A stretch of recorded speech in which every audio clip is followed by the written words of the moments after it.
President Mnangagwa, the usurper who stole the presidency from the dictator Mugabe, who had stolen power from the citizens of Zimbabwe, is supposed to be leaving the office soon. But apparently the people want him to stay. Some Zanu PF members pushing for President Emmerson Mnangagwa's term to be extended beyond the 2028, which is when it would expire to, or at least come to an end.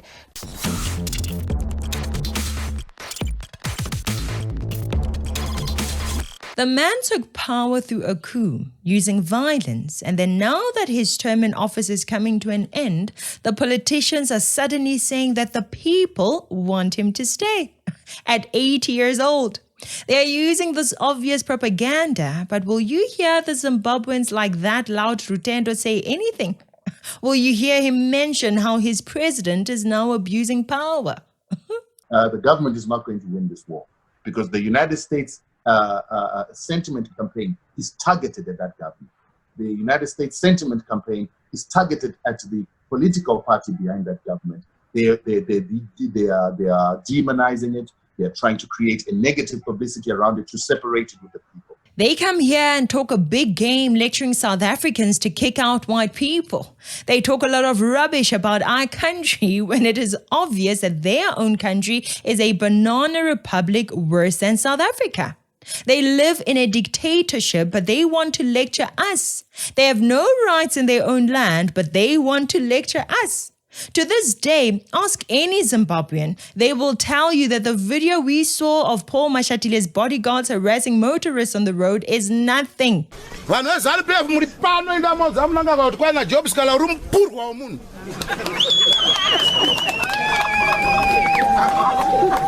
Vana veZimbabwe tine zuru nezuru zvavanhu vakaurawa munyika muno nechipati chochocho kubva muna 1980 to 1987 over 20,000 Zimbabweans were killed in Matabeleland. Kubva patakatanga nyaya dzamapitse neZanu PFs Vana Mugabe naMnangagwa killed over 10,000 on MDC. Hamusi vana Mwari kutek. Hamusi vana Mwari. I repeat, it is nothing in comparison to what the bodyguards of Mnangagwa will do or those of Mugabe before him. Ask Zimbabweans, they will tell you that in Zim, they have it worse.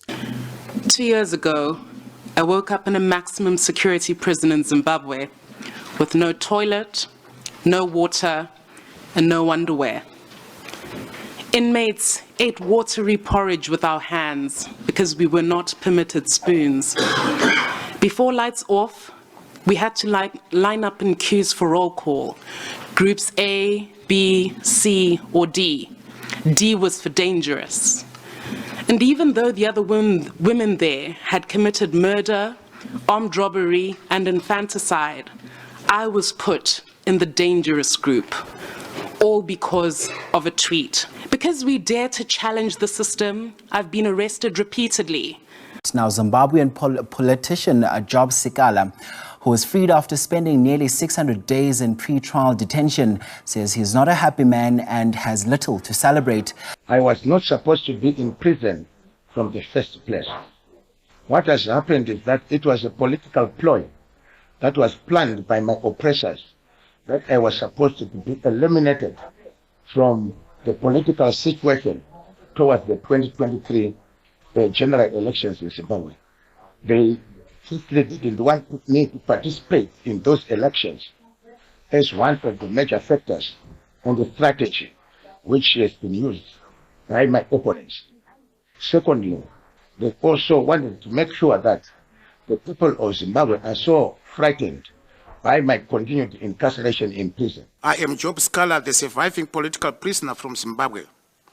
I'm a prominent lawyer and an opposition member of parliament before my incarceration on the 14th of June 2022.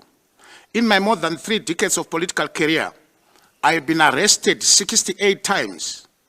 Normally, they would release me on bail. But on June 14, 2022, I was arrested for representing Mo Blessing Ali, a single mother and a political opposition leader who was brutally murdered. They cut her body into 3 pieces and dumped it into a deep well. By the time we finally found her, she was in a decomposed state.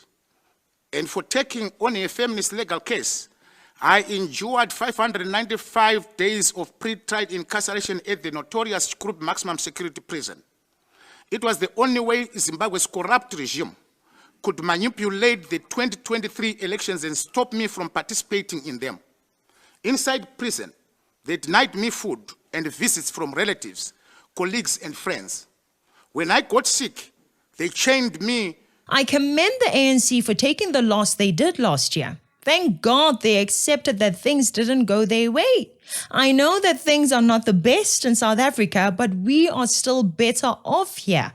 Just a few months ago, people were talking about how Mnangagwa is going to be the president for life, and this is what he said. Meanwhile, Zimbabwean President Emmerson Mnangagwa has clarified concerns around his time as leader of that country, addressing the diaspora community in China, where he's attending the Forum for China-Africa Cooperation Summit. Mnangagwa said he'll be stepping down at the end of his 2nd term. He says it's not true that he wants to run as president for a 3rd term. I'm a constitutionalist.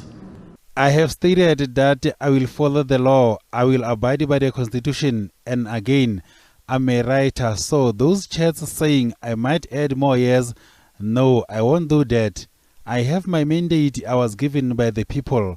When it expires, someone else will come and take their part. So this question of having a 3rd term does not arise, especially under my watch. No, I'm in my 2nd term and I already know even the date. I will step down from the position in 2028. Nice and clear, right? That was August 2024. So it's only been a few months since then. We are now in January 2025 and things have suddenly changed. We speak to former Zanu PF spokesperson in South Africa, Kennedy Mandaz. There's talk that there are some who are backing this move for an extension. There are others who aren't. Where do you stand? To start with, the president has been very equivocal in terms of his wishes. However, when we go back to the national conference that took place last year, it came up with resolution number 1, which sought for the extension of the president's term up to 2030. And that resolution is still there, and it is the basis upon which the discussion or the discourse that is currently taking place within the party is based. It is based on that particular resolution. He says the president has made his wishes clear. So if he wishes to step down, why would he be forced to stay in power by the people? A truly honorable man who cares about the integrity of his country would make sure they step down either way. When Mandela managed the simple act of stepping down, that separated him from people like Mugabe. Mandela passing the baton to Mbeki was a big deal, worthy of praise, especially in Africa.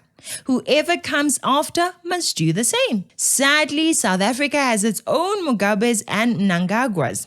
We have people like Zuma who we can tell would love to rule for life regardless of the quality of their ruling. Umkhonto party endorser and former President Jacob Zuma says South African laws must be changed. Zoshintsha imithetho sizoyishintsha weba kwethu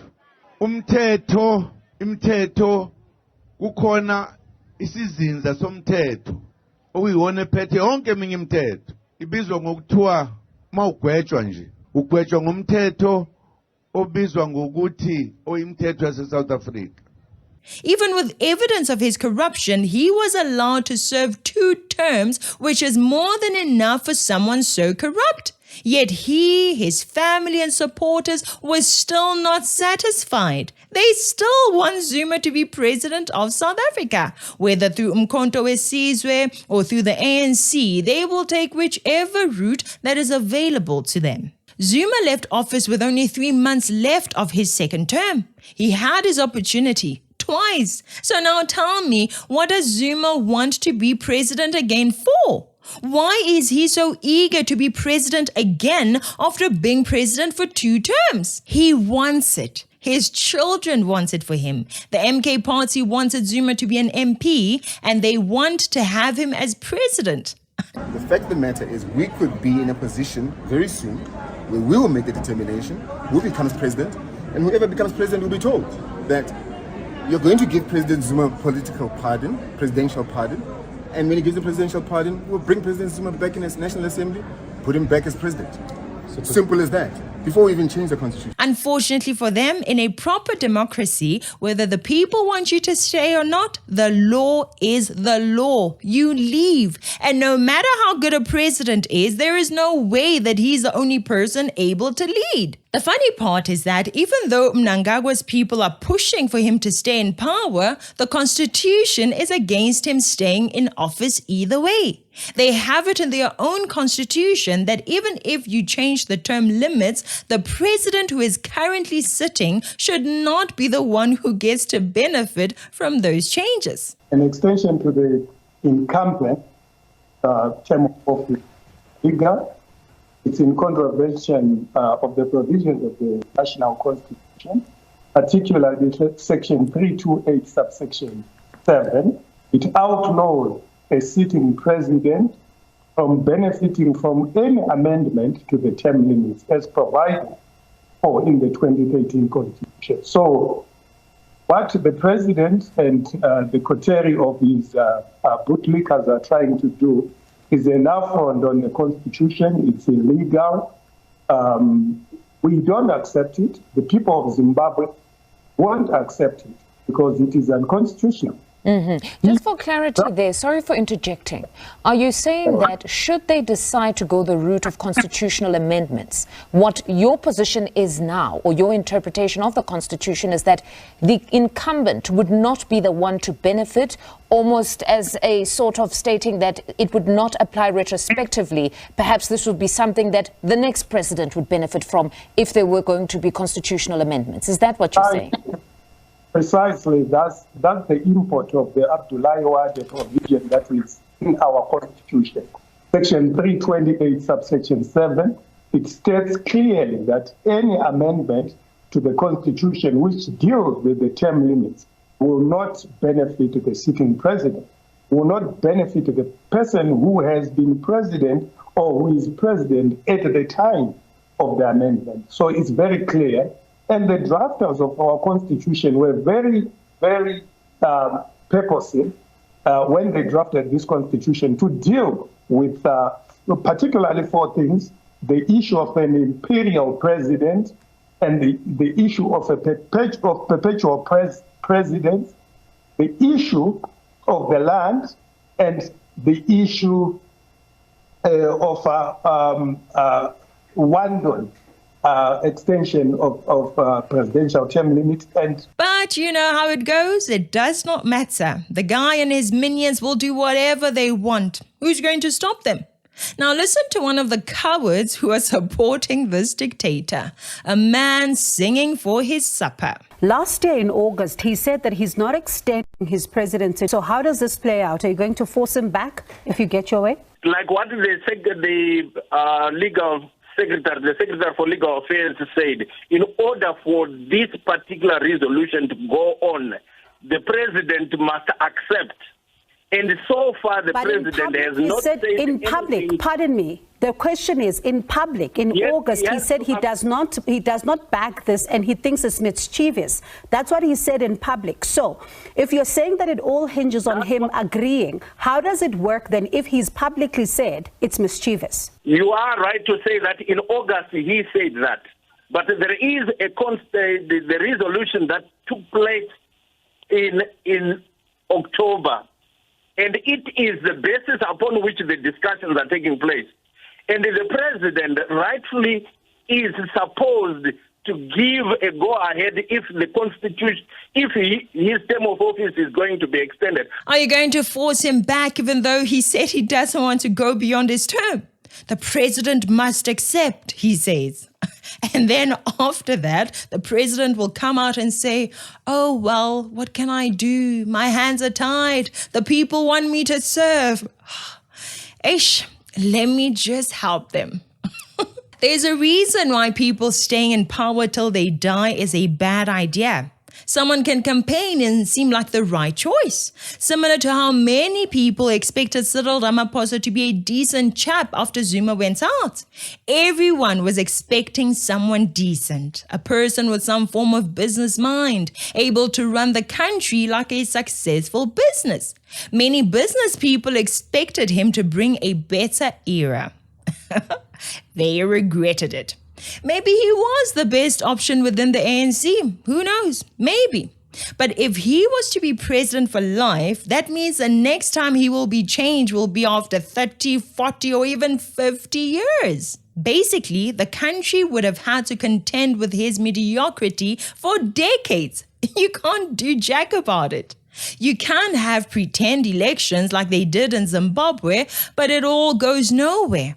Corruption prospers under such leaders. The corrupt people want to keep the status quo. Look at how everyone who is getting fat under Zuma hates the Ramaphosa presidency. The people who were getting fat under Mugabe also complained when he was removed. For some reason, no matter how bad someone's leadership is, there is a group of people who will always come out in support of that person. I mean, even Satan has devout followers, guys. So I guess we should not be surprised when people support characters like Mnangagwa, Zuma, and their kind. The opposition politics is so weak that Zimbabwe finding freedom anytime soon is unlikely. They are free, but they are not free. It is a country where people have suffered a lot and money has become the factor that drives politics. The role of the opposition is to challenge the governing party and hold it accountable. But in Zimbabwe, it seems opposition is essentially endorsing incumbent President Emmerson Mnangagwa's political maneuvers. In nations like South Africa, Malema will oppose Cyril Ramaphosa, and they will go and wine and drink a wine. They will go and joke in the morning. That's the culture that we wanted to see. Shockingly, the opposition has jumped into the bandwagon to have Mnangagwa extend his tenure until 2030. We are here as a family to contest the status quo because we are Zimbabweans. We are here, Your Excellency.